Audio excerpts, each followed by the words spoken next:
Magpaputi tagbo ka mga kaibigan.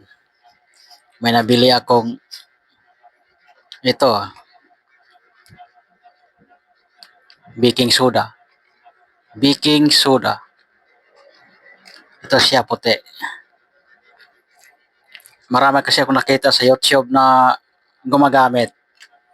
Try ko, nakagamit na ako ng 3 beses. Ito dito sa pangako. Ito dalawa. Medyo pumuputi. Ngayon, lagyan ko. Lagyan ko na naman yung mukha ko para i-maintain ko para maputi talaga siya. Kung totoo ba talagang maputi. Sa bagay, may alibyo na. Pumuputi na siya kunti. Ito. Ipakita ko sa inyo yung paghalo. Okay, lagyan natin. May natira pa yan kanina kunti.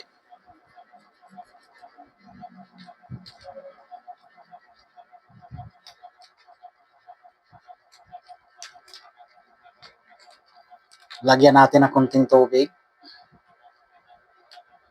Tubig lang nilagay ko.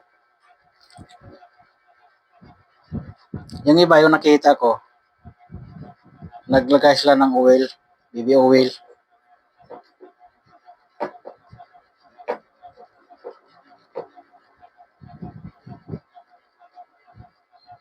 Ba't dumilim?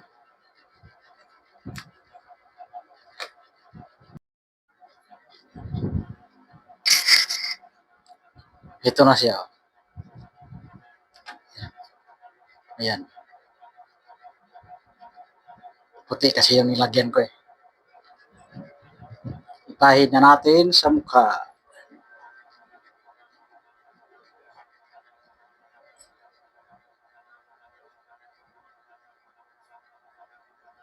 Kung saan ang gustong puputiin, dito lang din ang lalagyan. Pero kung gustong buong mukha, pwede rin buong mukha.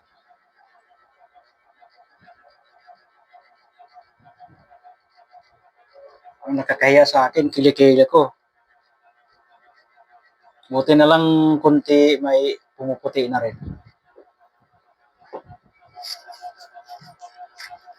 Sobrang itim to na yung hindi ko pa nalagyan eh. Ngayon may kunting pumuputi na bihira na ako mag sleeveless pag lumawas.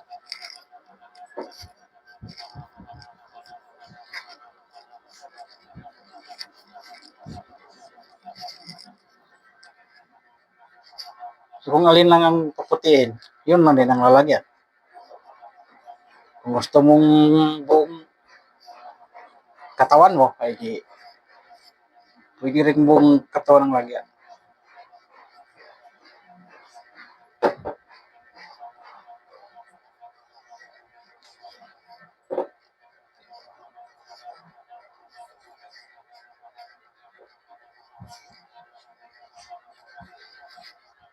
Babanlawan ko lang ito mamaya. Mga 15 minutes. Babanlawan ko.